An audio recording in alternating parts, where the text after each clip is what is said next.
మంగళవాద్యాలు మోగుతున్నాయి. పెళ్లిపీటల మీద కూర్చున్న నాకు ఇది నిజమా అనిపిస్తుంది. నాకేనా పెళ్లి జరిగేది అనిపిస్తుంది. కానీ అది అక్షరాలా నిజమని నా పక్కన కూర్చున్న వ్యక్తిని చూస్తేనే అర్థమవుతుంది. కళ్యాణ వేదిక మీద ఎవ్వరూ లేరు. హాల్లో దూరంగా ఒకరిద్దరు కనిపిస్తున్నారు. నిజానికి అది హాలు కూడా కాదు. మా ఇంటి దగ్గరలో ఉన్న గుడి. నా మనసు అక్కడ జరుగుతున్న తంతు మీద లేనేలేదు. నా కొడుకు చిన్ను మీద ఉంది. వాడేం చేస్తున్నాడో, ఏమైనా పెట్టారో లేదో, కనీసం పాలైనా ఇచ్చారో లేదో, లేవగానే నా కోసం వెతుకుతున్నాడేమో. ఎవరి హడావుడిలో వారున్నారు. అడుగుదామంటే ఎవ్వరూ దరిదాపుల్లో కనబడటం లేదు. పురోహితుడు చెప్పింది యాంత్రికంగా చేస్తున్నాను. ఈ పెళ్లి తంతు నాకు, నా పక్కనున్న వ్యక్తికి కూడా మొదటిసారి కాదు. ఆ వ్యక్తి కొడుకు మాత్రం అక్కడే కూర్చొని ఏదో తింటున్నాడు. పిల్లాడు తెల్లగా బావున్నాడు. వాడికి నేను అమ్మ స్థానంలో వెళ్తున్నాను. వాడి పేరేమిటో, నిండా 3 కూడా ఉండవేమో. అయినా జీన్స్ ప్యాంటు వేసుకొని తిరుగుతున్నాడు. నా పక్కన కూర్చున్న వ్యక్తి పురోహితుడు చెప్పింది శ్రద్ధగా చేస్తున్నాడు. అతన్ని చూస్తే నాకెందుకో ప్రేమ కలగటం లేదు. ఎందుకని? ఏమో. అసలు నాకిప్పుడు రెండో పెళ్లి అవసరమా? నా జీవితం ఎటుపోతుందే? నా అనుభవాల్ని, ఆలోచనల్ని ఎవరైనా పట్టించుకుంటున్నారా? నేనొక మనిషినని అనుకుంటున్నారా? జీవితంలో ఎప్పుడు స్వతంత్రం లేదు. అనుకోకుండా నా కళ్ళల్లో నీళ్లు తిరిగాయి. నిజమే, చిన్నప్పటి నుంచి కట్టుబాట్లే. డిగ్రీ కాగానే అందరూ చదివింది చాల్లే, ఉద్యోగాలు చెయ్యాలా, ఊళ్ళెళ్ళాలా అని వెనక్కి లాగేవాళ్ళే. తనకి పక్క ఊరికి వెళ్ళి పీజీ చెయ్యాలని ఉండేది. ఊరు దాటి చదువంటే అమ్మా నాన్న ఇద్దరూ ఇష్టపడలేదు. మేమున్న ఊళ్ళో పీజీ లేకపోవటం ఒకటి, డబ్బు ఇబ్బంది ఒకటి. మొత్తానికి నా చదువు మూలపడింది. నాన్నకి నా పెళ్లి ఎప్పుడు చేసేద్దామా, ఎప్పుడు బాధ్యత తీర్చుకుందామా అని తహతహ మొదలైంది. ఆ ఆలోచన ఆయన్ని నిలువనివ్వలేదు. నాకు చదువు కోరిక తీరలేదు. నా మాటకి ఎవరైనా విలువిస్తే కదా. చివరికి వివాహానికి తల వంచాల్సి వచ్చింది. పెళ్ళికొడుకుది ఏదో టెంపరరీ ఉద్యోగమన్నారు. పెళ్ళిళ్ళ పేరయ్య కుదిర్చాడు. నాన్న జాతకాలు తిరగేసి ముహూర్తం పెట్టించారు. పెళ్లి ఎలా జరిగిందో ఏమో నాకే గుర్తులేదు. ఫోటోలు కూడా పెద్దగా లేవు. నాన్న పొదుపుగా పెళ్లి చేసేశారు. కారణం, నాన్నకి సరైన ఉద్యోగం లేదు. జాతకాలు చెప్తే వచ్చే ఆదాయమే మా కుటుంబానికి ఆధారం. నా భర్త నెలలోపు వచ్చి తీసుకెళ్తానని చెప్పాడు. కానీ నెలలోపే స్కూటర్ యాక్సిడెంట్లో మరణించిన వార్త పిడుగులా వచ్చిపడింది. అమ్మా నాన్న కంటికి మంటికి ఏకాధారంగా ఏడ్చారు నన్ను పట్టుకొని. దురదృష్టం నా మొహాన రాసిపెట్టుందని ఆ బాధలో నన్ను తిట్టిపోశారు నాన్న. ఆయన జాతకాలు చెప్పే పాండిత్యం ఏమైందో, నా జాతకంలో గ్రహాలు ఎదురు తిరిగాయి. చిత్రంగా నాకు ఏడుపు రాలేదు.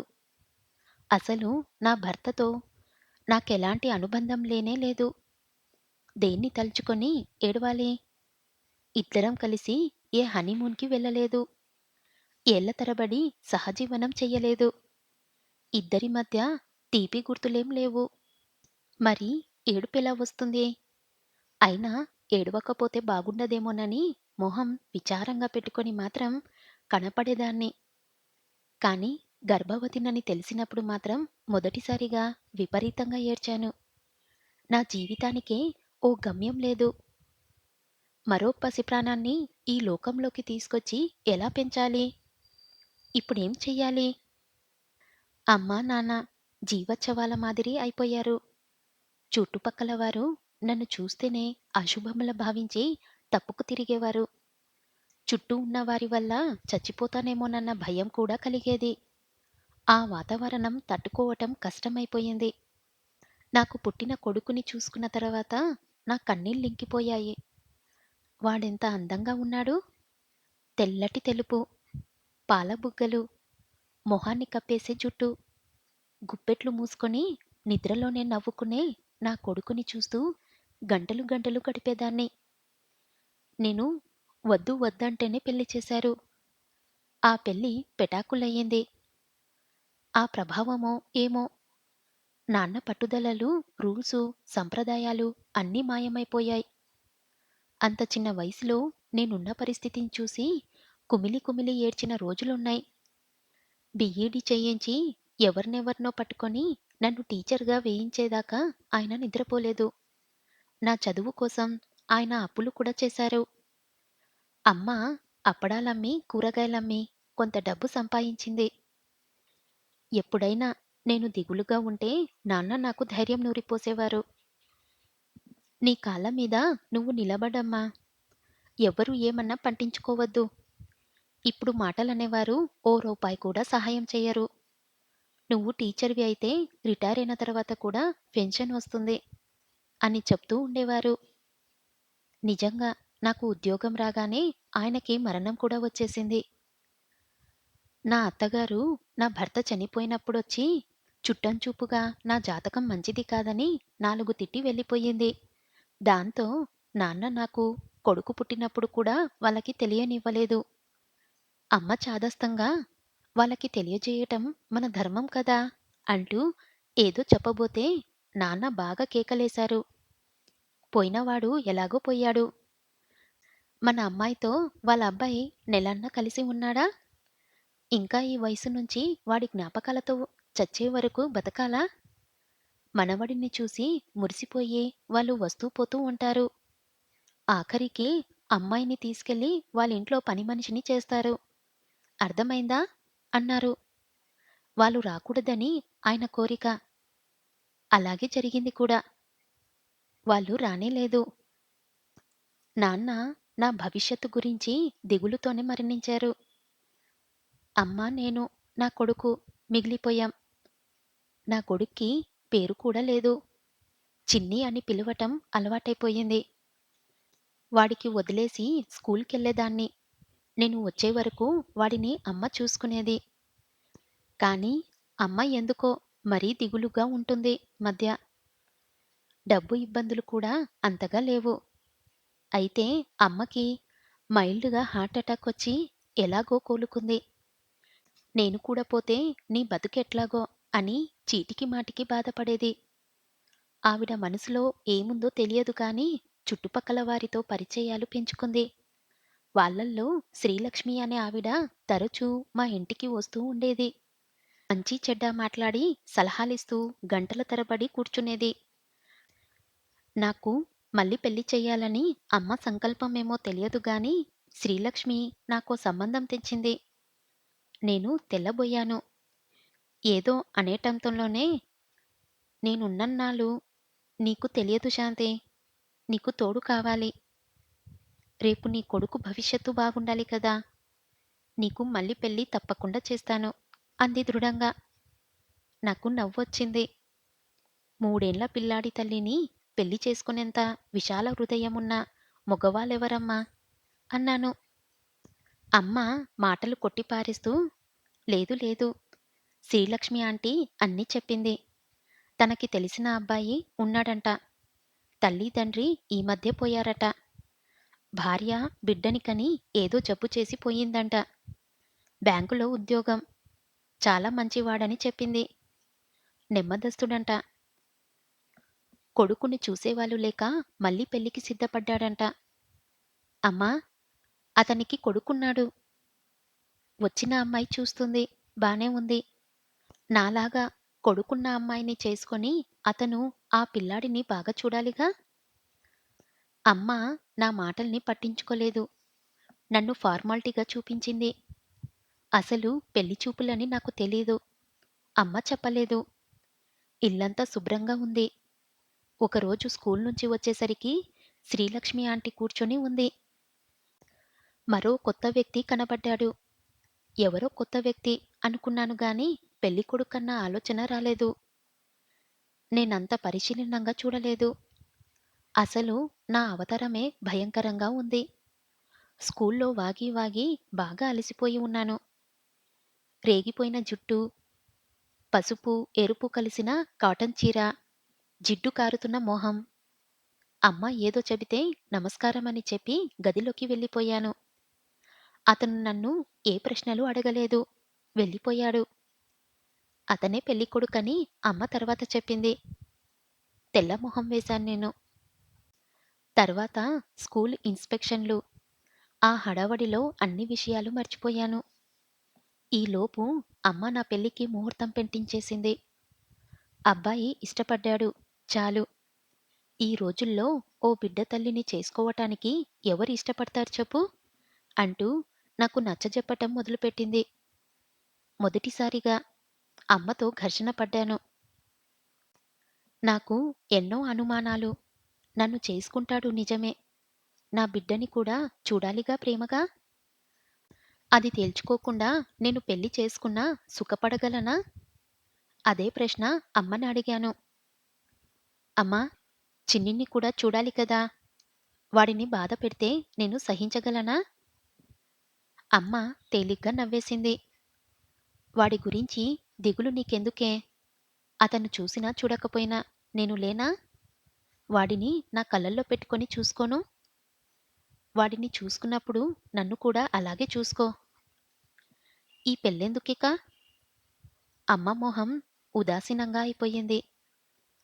ఆడపిల్ల ఒంటరిగా బతకలేదమ్మా. నేను చెప్పినట్లు విను అంది. పోనీ నేనతనితో చిన్ని విషయం మాట్లాడనా? అడిగాను. నీ పిచ్చిగాని ఇప్పుడేం చెబుతాడే? చక్కగా చూస్తానంటాడు. అదేమైనా పేపర్ మీద సంతకమా? తర్వాత చూడకపోతే? నీ పెళ్ళయిపోనీ. చిన్నికేం భయం లేదు. నా దగ్గర ఉంచుకుంటాను. అప్పుడప్పుడు తీసుకొచ్చి చూపించి వెళ్తూ ఉంటాను. మెల్లిగా అలవాటు చేద్దాం. ముందే నువ్వు పిల్లాడితో వెళ్తే అతనికి కూడా ఇష్టం కావాలిగా? మనం అంత భయపడుతున్నాం. అతని కొడుకుని నేనే పెంచాలి కదమ్మా! అమ్మ 2 నిమిషాలు మాట్లాడలేదు. తర్వాత మెల్లిగా ఇదేనమ్మా మన సంప్రదాయంలో ఉన్న లోపం. మగవాడికున్న స్వేచ్ఛ ఆడదానికి లేదు. పిల్లాడి కోసం పెళ్లి చేసుకుంటున్నట్లు అతను ధైర్యంగా చెప్పగలుగుతున్నాడు. నీ బిడ్డకి ఓ తండ్రి కావాలి. కానీ అది గట్టిగా చెప్పలేని పరిస్థితి. ఏదైతేనేంలే. నేనున్నన్నాళ్ళు వాడిని చూస్తాను. తర్వాత చదువులకి ఏవేవో రెసిడెన్స్‌లు ఉన్నాయిగా అందులో పడేయ్.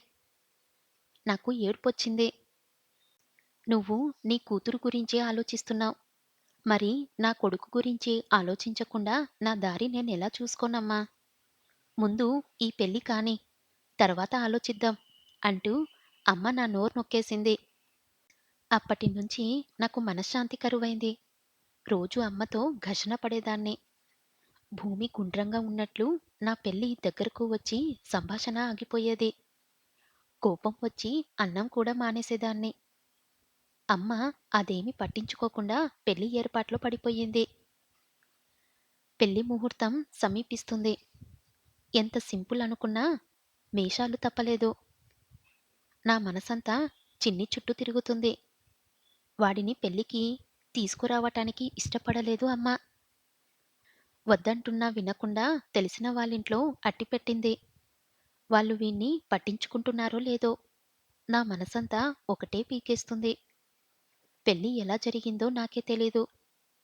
పక్కన కూర్చున్న మనిషిని చూద్దామన్న కుతూహలం కూడా నాకు లేదు.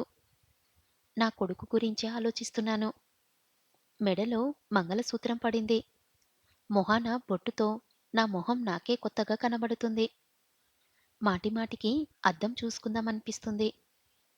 పెళ్లి కార్యక్రమాలు కాగానే నా భర్త సెలవు లేదని బ్యాంకులో ఇన్స్‌పెక్షన్ అని వెళ్ళిపోయాడు. త్వరలో వచ్చి తీసుకువెళ్ళిపోతానని అమ్మతో చెప్పాడు. ఆ రోజు సాయంత్రం చిన్నిని కాళ్ళ మీద ఉయ్యాల ఊపుతున్నాను. వాడు చిన్న బనీను వేసుకున్నాడు. వాడు నాకు ప్రతి నిమిషం ముద్దుగానే ఉంటాడు. అమ్మా! నువ్వు బాగున్నావు అన్నాడు ఉన్నట్లుండి వాడు. నేను వాడిని గాఢంగా ముద్దు పెట్టుకున్నాను. అమ్మా! నువ్వెక్కడికైనా వెళ్తావా? నేను అమ్మమ్మ దగ్గర ఉండాలా? వాడు పెద్ద ఆరిందలా అడిగాడు. నాకు ఆశ్చర్యం వేసింది. అమ్మ వీడిని అప్పుడే మానసికంగా ప్రిపేర్ చేస్తుందన్నమాట. నిన్ను వదిలి నేనెక్కడికి వెళ్తాను? నువ్వు కూడా వస్తావు అన్నాను దృఢంగా. అమ్మ అక్కడే ఏదో సర్దుతుంది. నువ్వలా నేర్పకు. నా దగ్గర ఉంచుకునేందుకు వాడిని సిద్ధం చేస్తున్నాను. కొన్నాళ్ళవని నిన్ను తీసుకొస్తానని చెప్పాగా అంది విసుగ్గా. అబ్బాయి నిన్ను ఎల్లుండి తీసుకెళ్తాడంట అంది మళ్ళీ. ఎల్లుండేనా? అవును. ఆడదిక్కులేని ఇల్లు ఎన్నాళ్ళుంటాడు? నువ్వు స్కూల్‌కి వెళ్ళటానికి అక్కడ్నుంచి కూడా వీలేనట. సిటీ బస్సు సౌకర్యం కూడా ఉందంట. నేనేం వినలేదు. చిన్నితో క్యారమ్స్ ఆడుతూ కూర్చున్నాను. వాడికి ఇంకా చేతగాదు. స్ట్రైకర్‌తో కాయిన్‌ని కన్నం దాకా తీసుకొస్తాడు. చిన్నిని వదిలి వెళ్ళాలంటే క్షోభగా ఉంది నా మనసు. పోనీ అతనితో ముందే చెప్పేస్తే చిన్నితో సహా వస్తానని? ఏదో జంకు నన్ను వెనక్కి లాగుతుంది. ఒక వివాహం దెబ్బతిన్న కారణంగా వచ్చిన భయమా ఇది? ఏమో! ఈ భయపడే జబ్బు నాకేనా? ప్రతి భార్యకి ఉంటుందా? భర్తకి ప్రతి విషయంలోనూ ఎస్ బాస్ అనకూడదని తోటి టీచర్లతో వాదించే నేను, ఇవాళ నా కొడుకు నాతోనే ఉంటాడని అడగటానికి సంకోచిస్తున్నాను. అతని మనసులో మాటేమిటో తెలీదు. అతను నా కొడుకుని చూసే ఉంటాడు. కానీ ఏ అభిప్రాయం చెప్పలేదు. దగ్గరికి పిలవలేదు. ప్రేమగా, ఆప్యాయంగా పేరన్నా అడగలేదు. రేపు వాడి భవిష్యత్తు ఏమిటి? ఎలా ఉండబోతుంది? ఇది నా మనసును వేధిస్తున్న ప్రశ్న. నువ్వు ప్రతి ఆదివారం వచ్చి చిన్నితో గడపవచ్చు. ఎక్కడో దూరాన ఉన్నాడని బాధపడక్కర్లేదు. అమ్మ తన కూతురు గురించి తాపత్రయపడుతుంటే, నేను నా కొడుకు గురించి తాపత్రయపడుతున్నాను. వాడికి అమ్మ ప్రేమను ఇప్పట్నుంచే దూరం చెయ్యాలా? అనుకున్నా. ఎల్లుండి గిర్రున తిరిగొచ్చింది. అమ్మ 2 సుట్కేసులు, ఓ బుట్ట రెడీ చేసింది. నానా హైరానా పడి పచ్చళ్ళు, ఏవో తిండిబండరాలు, చెలిమిడి అన్నీ చేసింది. నా భర్త అన్న టైముకి వచ్చేశాడు. అతనితో పాటు ఇంకెవ్వరూ రాలేదు. తల్లి, తండ్రి లేరు. బంధువుల్లో ఉన్న ఆడపిల్లని చేసుకోనన్నాడని అందరూ దూరమయ్యారు. ఇంట్లో ఓ పనిపిల్ల సహాయంతో కొడుకుని చూసుకుంటున్నాడు.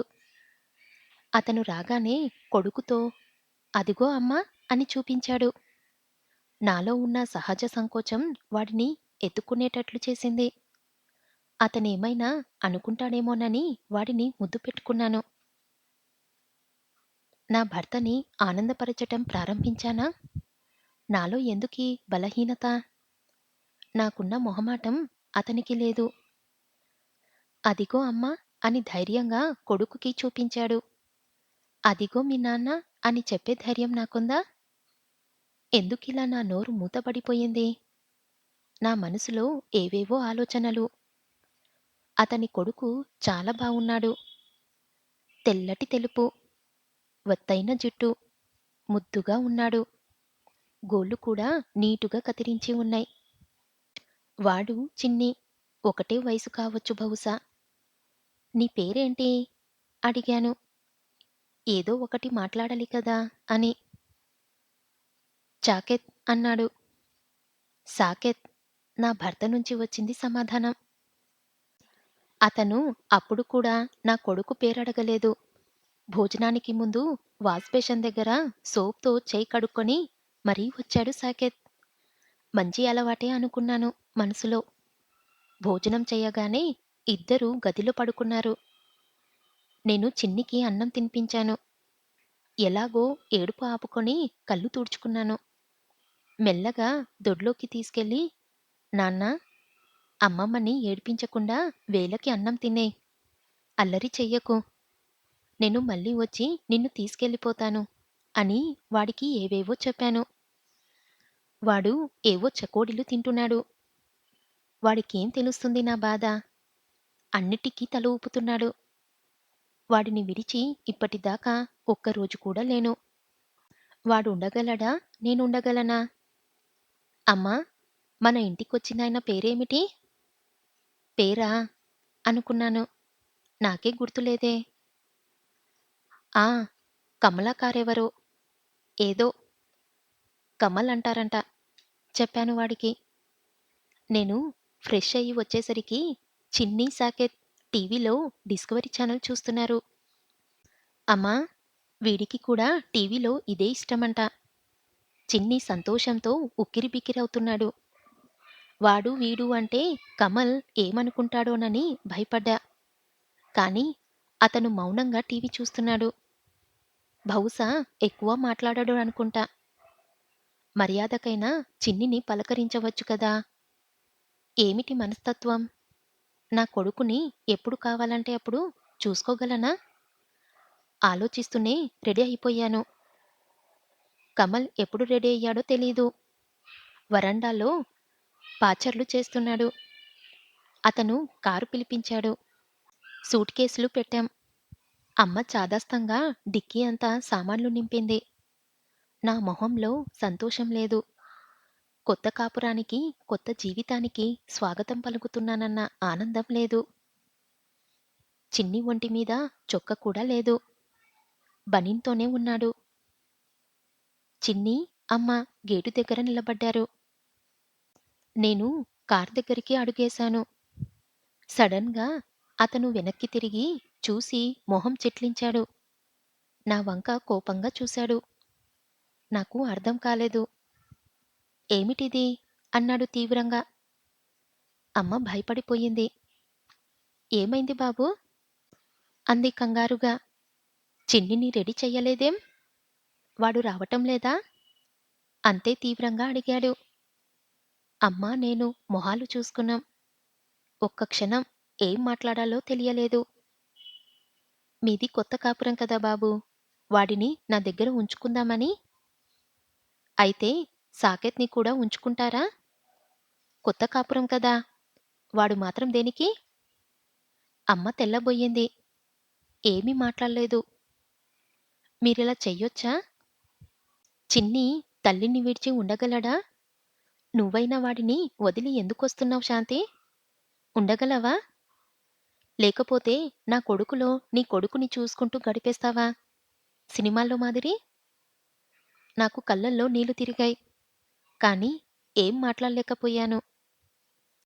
నా కొడుకుని చూడాల్సిన బాధ్యత నీకెంతుందో చిన్నిని చూడాల్సిన బాధ్యత కూడా నాకు అంతే ఉంది. మన పెళ్లి ఎప్పుడైందో అప్పట్నుంచే మనకి ఇద్దరు పిల్లలు. వాళ్ళు అన్నదమ్ములు. మనం లేకపోయినా వాళ్ళిద్దరూ ఒకరినొకరు తోడు. గుర్తుపెట్టుకో. వాడిని 5 నిమిషాల్లో రెడీ చెయ్. చిన్నీ, అన్నయ్య వేసుకున్నలాంటి జీన్స్ వేసుకొని కారెక్కు త్వరగా అన్నాడు. చిన్నికి ఏమర్థమైందో తూనీగలా రెడీ అయి వచ్చాడు. నా భర్త వాడిని ఎత్తుకొని కార్లో కూర్చోబెట్టాడు. అమ్మ కళ్ళనిండా నీళ్లతో నమస్కరించబోతుంటే అతను వారించాడు. మీరు కూడా రండి అన్నాడు. అమ్మ తర్వాత వస్తానంది. అందరం కార్లో కూర్చున్నాం. మా మధ్య మా పిల్లలిద్దరూ. నా చెయ్ సాకేత్ మీద, నా భర్త చెయ్ చిన్ని మీద ఉన్నాయి. ఆగిపోతుందనుకున్న నా గుండె తిరిగి ఉత్సాహంగా పని చేయటం మొదలుపెట్టింది. భవిష్యత్తును తలుచుకుంటూ.